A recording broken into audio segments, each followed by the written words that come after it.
What's going on, guys? Welcome to now a new episode review of Rurouni Kenshin. This is going to be actually episodes 13 and 14, and or Actually, no, it's 14 and yeah, okay, so 15. 14 and 15. But yeah, with me as always, I have Lisbeth. Yeah. Um, well, there's kind of a reason why we haven't had a chance to review episode 14.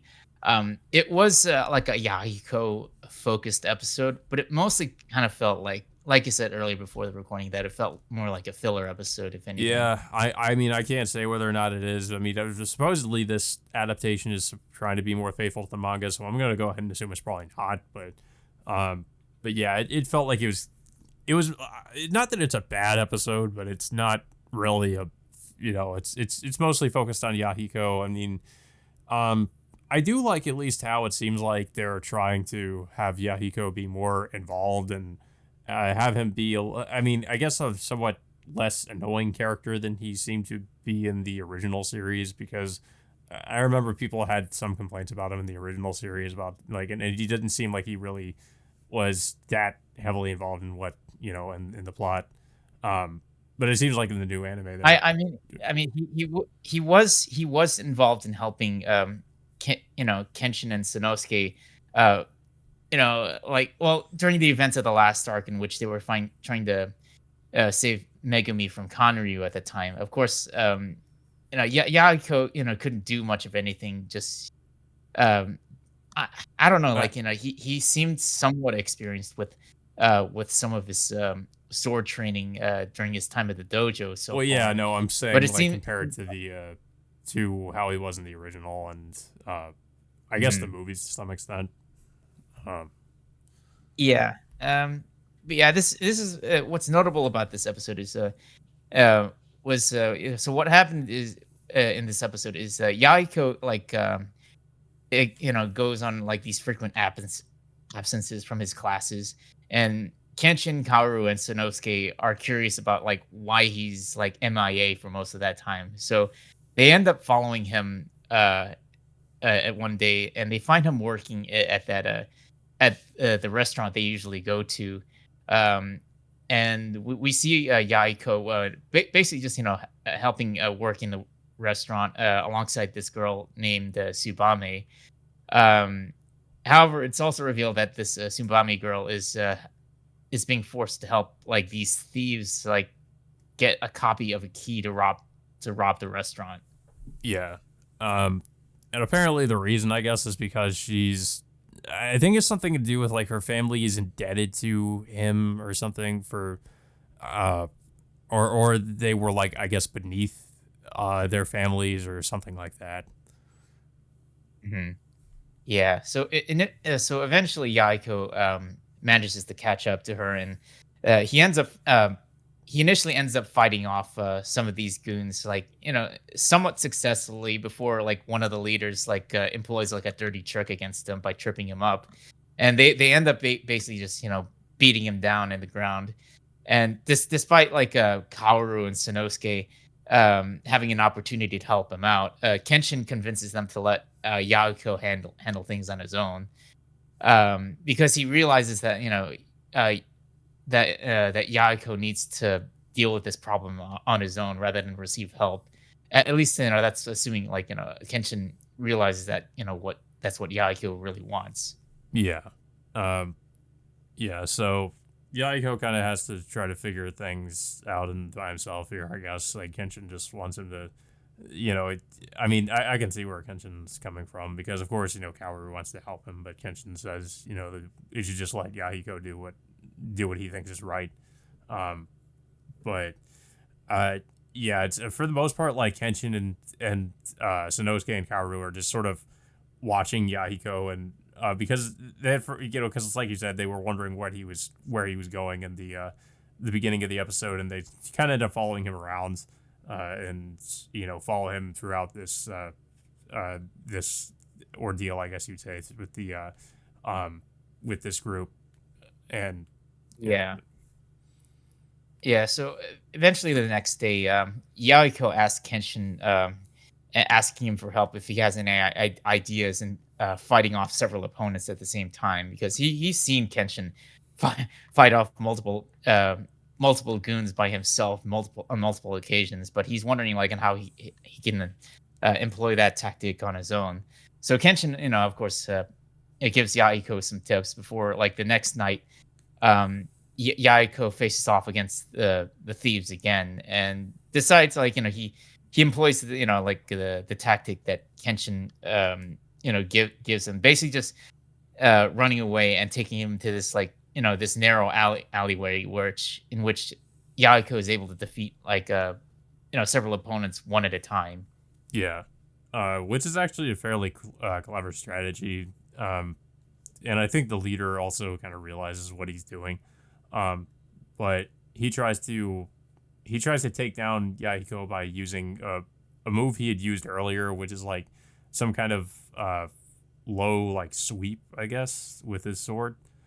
Just sort of like just sort of hit him that way.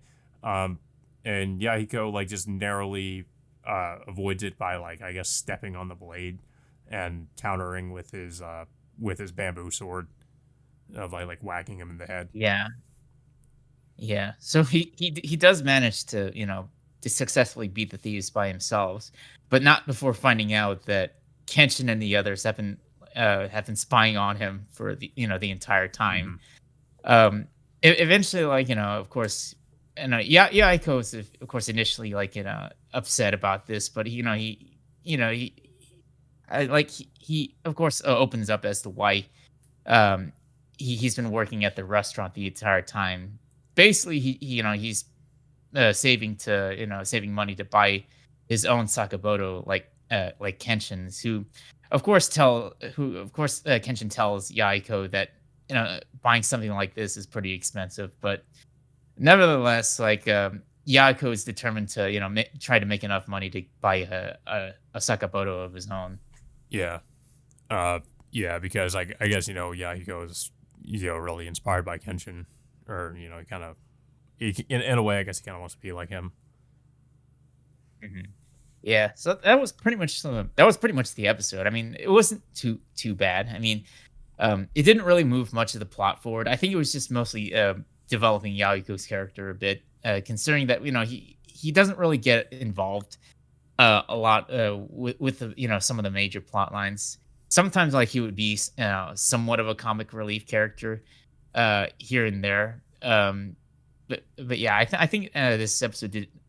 I think it did a fairly decent job of uh, making Yahiko a much more decent character than he was in the previous episodes. Yeah. And then we get to the next episode, which seems to deal with introducing a new villain. I know it's going to be like a really like major important villain, but I don't know. I guess we'll see.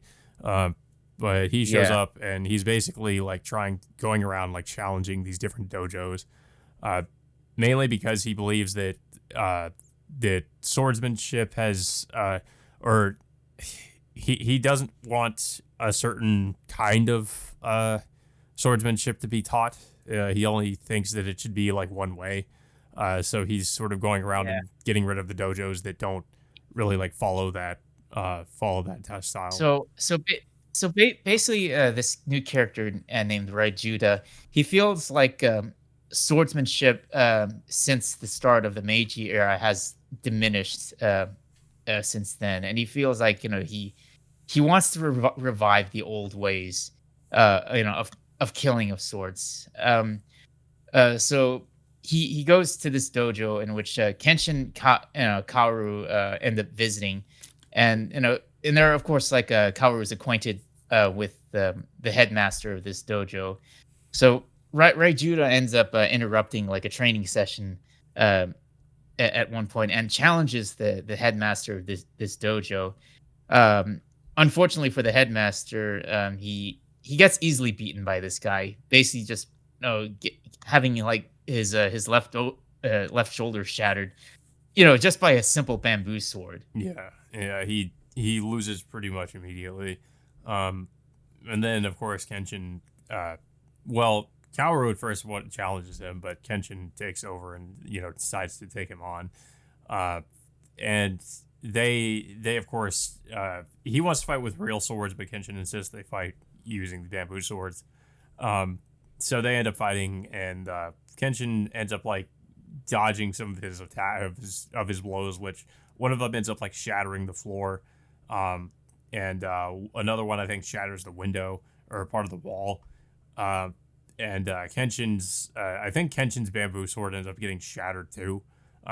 So he doesn't have anything else to fight with, but uh, eventually, like, what was it Ryoji or I, he ends up giving, basically walking away, because I think he realized, yeah, I guess because he realizes that Kenshin is in his mind is a worthy opponent because he was able to dodge those attacks, which I guess nobody else really could. Yeah. So he assumes that Yeah. because So of that Kenshin must be a master, or at least like really experienced with like some ancient sword techniques. yeah, I think it's pretty clear that it's possible that Raijuda knows that Kenshin might be the Batosai. Yeah. Um, and it's I think this episode, is it's another episode which will definitely test Kenshin's ideals about how things should go about it in a new age, because he firmly believes that the time of of samurais and killing is over and done with at this point, that think people should move on and start a new lives for themselves. Yeah. We should also mention there's this kid that tags along with him. That's it's kind of funny because he's pretty much just um I, he seems like really similar um to Yahiko, because they end up, of course, end up arguing a lot, but they're like, it feels like they're kind of just like pretty much almost like the same character, but it's just like kind of on different sides, I guess. Yeah, basically like almost a near mirror image of of the people they're Yeah. associated with. Basically just clashing of their ideals of sorts. And I think Rajuda's underling, just has no just has no restraint and wanting to stop his master, and at wanting to kill the headmaster. Yeah. So of course they Raijuda eventually sends like a formal request or a letter to Kenshin, basically. Uh, I guess, well, the letter is delivered by this guy who's a butler, and he ends up escorting Kenshin and his group to a mansion, which I guess is the mansion of that kid or his family's house. Yeah. Um, and basically Kenshin is brought to Raijuda, who ends up asking him, Kenshin, what he thinks about the direction of that swordsmanship is going in the country, and if he approves of it, basically. And Kenshin more or less says like he doesn't, because of course Raijuda expresses that his view on it is that swords are meant to basically like subjugate the weak and to kill, and they're meant as a weapon. Whereas Kenshin believes that swords should be used for that purpose, or they shouldn't be used for murder. So the two, like, of course, differ in their views on that. So Raijuda says, well, now I see you as an enemy. And I get, that's pretty much where the episode ends. I guess they're going to, of course, end up fighting. And I mean, I don't know. Like, it seems like Raijuda isn't, he's probably not going to be like a major villain or anything. He might just be around for a few episodes, but I don't know. I mean, it kind of at least gives Kenshin something to do until I guess they introduce the next, the next major villain in the story, who I thought was going to be the next villain after Kanryu, but it doesn't seem to be the case. Yeah. It just seems like, he's this is just another villain that's that's willing to clash with, with his own ideals against Yeah, Kenshin. So that's basically it. I think I don't know, if like Raijuda is gonna be like a major recurring villain, because I think it's mostly just gonna I feel like it might be resolved by the next episode, um, if I'm guessing correctly, because I think we only have like I think this is episode 16. We have like about like almost 9, 10 more episodes left. yeah. Um, but yeah, I mean, I thought they were, aside from the Yahiko one, I thought this episode was a little bit better. It introduces a new villain who's somewhat interesting, but also kind of similar to some of the other, the other villains that we've seen. Um, but yeah, I mean, I thought it was fine for the most part. Uh, Yeah, it was decent. Them bringing bringing back like a major storyline since ever since the whole Conmuter storyline was finished a couple weeks yeah. ago. But yeah, I don't really have too much else to say about the episode, though. I don't know if you have anything else to say. Uh, I'm definitely looking forward to what the next few episodes is gonna show off. I do feel like that this whole Raijita plot line is gonna be resolved maybe by the next episode or the episode after that. Yeah, most likely. But yeah, guys, that all being said, until next time, we will see you all later.